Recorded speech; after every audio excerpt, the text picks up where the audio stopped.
जय माता दी। प्रिय भक्तजनों, आज हम देवी भागवत महापुराण का तीसरा अध्याय पढ़ेंगे। माता रानी आप सभी की इच्छाओं को पूर्ण करे। सोनक जी ने कहा, हे पुरुष श्रेष्ठ महाभाग सुत जी, इस त्रिगुणात्मक जगत में काल चक्र की प्रेरणा से सदा चक्र काटने वाले मनुष्य को ज्ञान हुए बिना मुक्ति मिलनी कभी संभव नहीं है। इसीलिए आप परम पावन देवी भागवत को कहने की कृपा कीजिए। सुत जी कहते हैं, श्रीमद् देवी भागवत अत्यंत पवित्र एवं देव प्रसिद्ध पुराण है। भगवती जगदम्बिका के उन सुकमल चरण कमलों को प्रणाम करके आज मैं विस्तार पूर्वक यह पुराण कहने के लिए प्रस्तुत हो रहा हूँ। श्रीमद् देवी भागवत सबसे उत्तम एवं पावन पुराण माना जाता है। इसमें 18,000 श्लोक हैं। संस्कृत भाषा में इसकी रचना हुई है। वेद व्यास जी ने सुंदर 12 स्कंदों से इन्हें सजाया है। ऋषियों से पूछा, महाभाग सुत जी, पुराणों की रचना करने वाला व्यास देव का परिचय बताने की कृपा करें। सुत जी कहते हैं, कृष्ण द्वैपायन व्यास जी के मुख अरविंद से श्रीमद् देवी भागवत कथा सुनने का मुझे मिल चुका है। मुनिवरों, श्रीमद् देवी भागवत स्वर्गीय कल्प वृक्ष का सुंदर पका हुआ फल है। ऋषियों ने पूछा, महामते, आपने कहा है सुखदेव जी आयु निज हैं, अरणी से उनका प्राकट्य हुआ है। इन बातों से हमें महान आश्चर्य हो रहा है। इनका स्पष्टीकरण करने की कृपया कीजिए। सुत जी कहते हैं, प्राचीन समय की बात है। सत्यवती नंदन व्यास जी सरस्वती नदी के तट पर विराजमान थे। उनके आश्रम पर 2 गोरैया पक्षी थे। उन्हें देखकर वे आश्चर्य में पड़ गए। उन्होंने देखा पक्षी अपने घोंसले में थे। उनका एक सुंदर बच्चा था। व्यास जी सोच रहे थे। इतने में मुनिवर नारद जी वहाँ पधारे। नारद जी से व्यास जी से पूछा, द्वैपायन, तुम क्यों इतने चिंतित दिख रहे हो? अपनी चिंता का कारण मुझे बतलाओ। व्यास जी ने कहा, सुना गया है कि पुत्रहीन ही गति नहीं होती और मानसिक सुख भी उससे सुलभ नहीं हो सकता। अब मैं मनोरथ पूर्ण करने वाले किस देवता की उपासना करूं? इस विचारधारा से मैं गोते खा रहा हूं। सुत जी कहते हैं, इस प्रकार व्यास जी के पूछने पर महामना नारद जी अत्यंत प्रेम पूर्वक उनसे कहने लगे, यदि अपना पुरुषार्थ सिद्ध करना चाहते हो तो भगवती के चरण कमलों को अपने हृदय में धारण करो। तुम्हारी जो भी अभिलाषाएं हैं वे सभी भगवती जगदम्बिका अवश्य पूरी कर देंगी। सुत जी कहते हैं, मुनिगणों, भगवान विष्णु परम तेजस्वी एवं देवताओं के भी देवता हैं। उनकी लीला बड़ी विचित्र है। तुम सब लोग अत्यंत सावधान होकर उनकी अद्भुत कथा सुनो। एक समय की बात है, भगवान श्री हरि घोर युद्ध करना पड़ा। 10,000 वर्षों तक वे युद्ध भूमि में डटे रहे। फिर तो उन्हें थकान सी हो गई। तब वे अपने पुण्य प्रदेश बैकुंठ में गए। पद्मासन लगाकर बैठे। धनुष की डोरी चढ़ी हुई थी। इस अवस्था में धनुष को भूमि पर टिकाकर उसी के सहारे वे कुछ झुके से गए। श्रम के कारण तथा लीला संयोग से उन्हें घोर निद्रा आ गई। उसी अवसर पर कुछ दिनों से देवताओं के यहाँ यज्ञ करने की योजना चल रही थी। इंद्र, ब्रह्मा, शंकर आदि सभी देवता यज्ञ में तत्पर होकर भगवान श्री हरि से मिलने बैकुंठ को गए। उन्होंने देखा परम प्रभु भगवान श्री हरि योग निद्रा के अधीन होकर अचेत से पड़े हैं। ऐसी स्थिति में इंद्र ने देवताओं को संबोधित करते हुए कहा, अब क्या करना चाहिए? देवताओं, आप स्वयं विचार करें, भगवान विष्णु को कैसे जगाया जाए? तब भगवान शंकर ने कहा, देवताओं, यद्यपि किसी की निंद्रा भंग करना निषिद्ध आचरण है, फिर भी यज्ञ का कार्य संपन्न करने के लिए तो इन्हें जगाना ही पड़ेगा। तब ब्रह्मा जी ने व्रमिल नाम की एक कीड़ा उत्पन्न किया। सोचा, धनुष पृथ्वी पर ही है और यह कीड़ा उस धनुष की तांत को काट देगा। उसके बाद आगे की रस्सी को काटते ही झुकता हुआ धनुष के ऊपर को तान देगा। फिर तो देव आदि देव श्री हरि की निंद्रा टूट ही जाएगी। तब देवताओं का कार्य सिद्ध होने में कोई संदेह न रहेगा। ब्रह्मा जी के कहने पर उसी क्षण व्रमी ने प्रत्यंचा को रख दिया। फिर तो धनुष बंधन मुक्त हो गया। प्रत्यंचा कटते ही बड़े जोर से भयंकर शब्द हुआ। चारों ओर अंधकार छा गया। इतने में पता नहीं भगवान विष्णु का मस्तक कुंडल और मुकुट सहित कहाँ उड़कर चला गया। उस समय के बाद जब घोर अंधकार शांत हुआ, तब भगवान शंकर और ब्रह्मा जी ने देखा कि श्री हरि का श्री विग्रह बिना मस्तक का पड़ा हुआ है। अत्यंत दुखी होकर उनकी आंखों से जल बरसने लगा। वे विलाप करने लगे, हे नाथ, कैसी देवी विचित्र घटना घट गई है। ब्रह्मा जी ने कहा, आप सभी उन सनातनमयी विद्या स्वरूपनी महामाया का चिंतन करो। वे प्रकृतिमयी भगवती निर्गुण स्वरूपनी एवं सर्वोपरि विराजमान है। अब वे ही हमारा कार्य सिद्ध करेगी। सब प्राणी उन्हीं की संतान है। सुत जी कहते हैं, फिर ब्रह्मा जी ने वेदों को जो सामने देह धारण करके उपस्थित थे आज्ञा दी। उसके बाद सुंदर शरीर धारण करने वाले वेद ब्रह्मा जी का कथन सुनकर उन भगवती का सत्वन करने लगे। वेद बोले, देवी, आप महामाया है। जगत की सृष्टि करना आपका स्वभाव है। आप कल्याणमय विग्रह धारण करने वाली एवं प्राकृतिक गुणों से रहित हैं। अखिल जगत आपका शासन मानता है तथा भगवान शंकर के पास आप मनोरथ को पूर्ण करती हैं। हे माता, आपके लिए नमस्कार है। जब सारी श्रुतियाँ आपके गुणों के एवं प्रभाव को जानने में असमर्थ हैं, तब हम उन्हें कैसे जान सकते हैं? अधिक क्या कहें, अपने परम प्रभाव को आप स्वयं नहीं जानती। कल्याणमयी जगदम्बिके, भगवान श्री विष्णु का मस्तक धड़ से अलग हो गया। क्या आप इसे नहीं जानती? आप अखिल लोकनायक भगवान विष्णु को प्राण दान करके शोक रूपी समुंदर के इन देवताओं का उद्धार करने की कृपा कीजिए। माता, पहले तो हम यह नहीं जानते थे कि श्री हरि का मस्तक कहाँ चला गया है। देवी, आप जैसे अमृत पिलाकर देवताओं को जीवित करने में निपुण हैं, वैसे ही अब जगत को भी जीवित रखना आपका कर्तव्य है।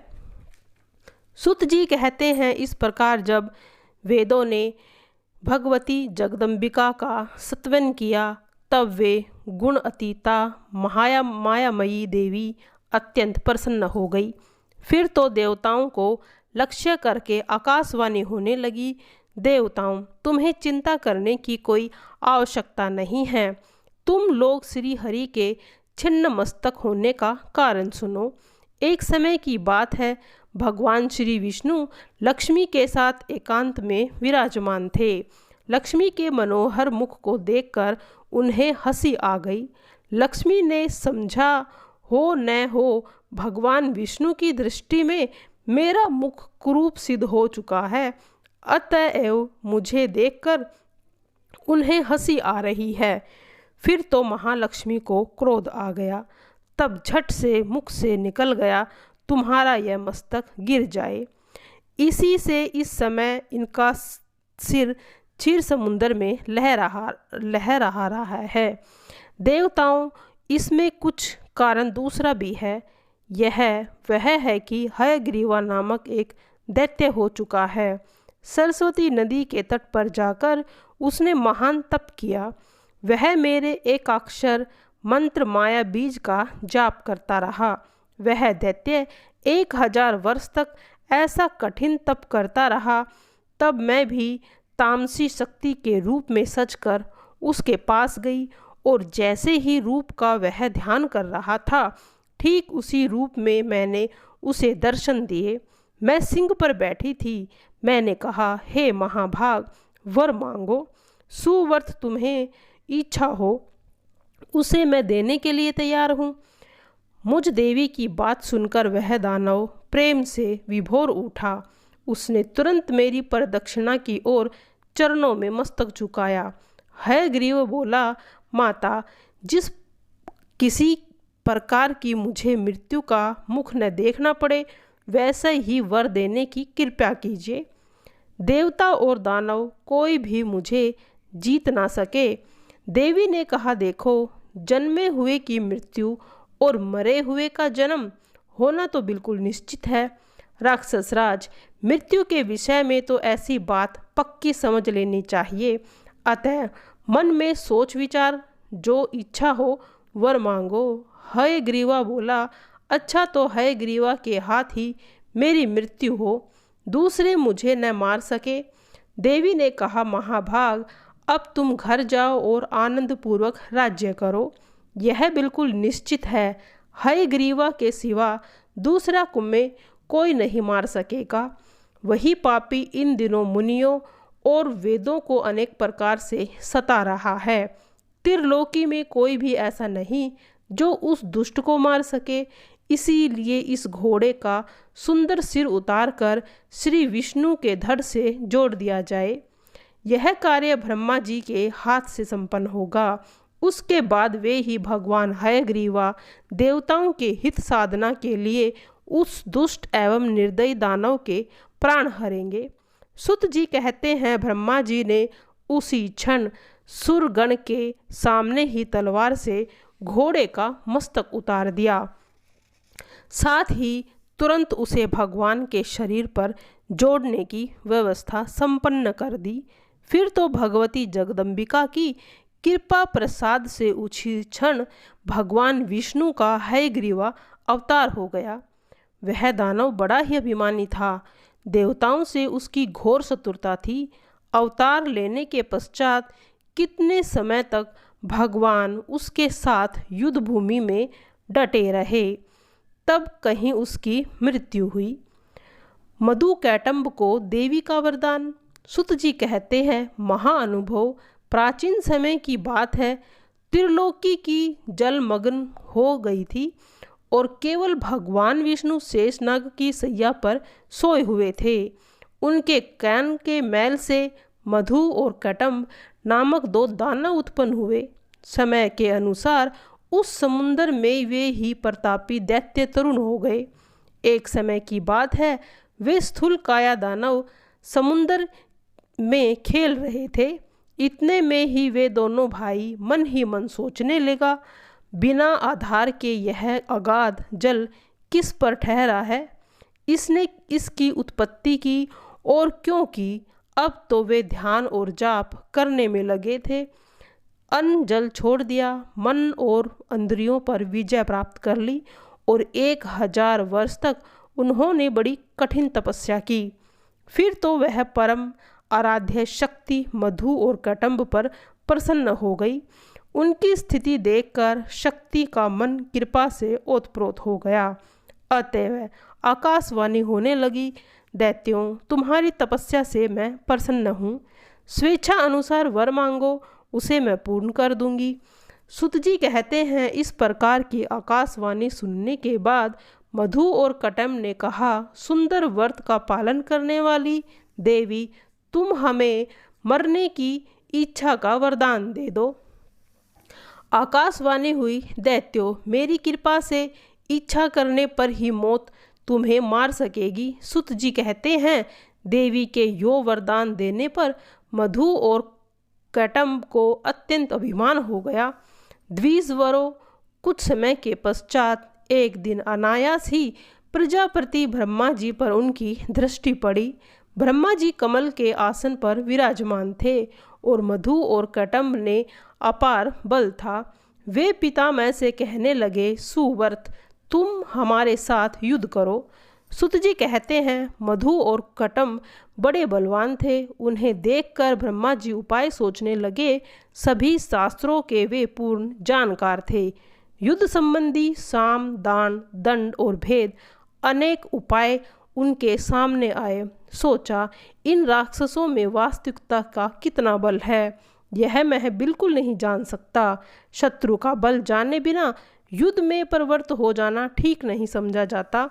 इसीलिए अब शेष नाग की सैया पर सोए हुए भगवान विष्णु हैं, इन्हें जगाऊं। ब्रह्मा जी की स्तुति करने पर भगवान विष्णु जी की नींद नहीं टूटी।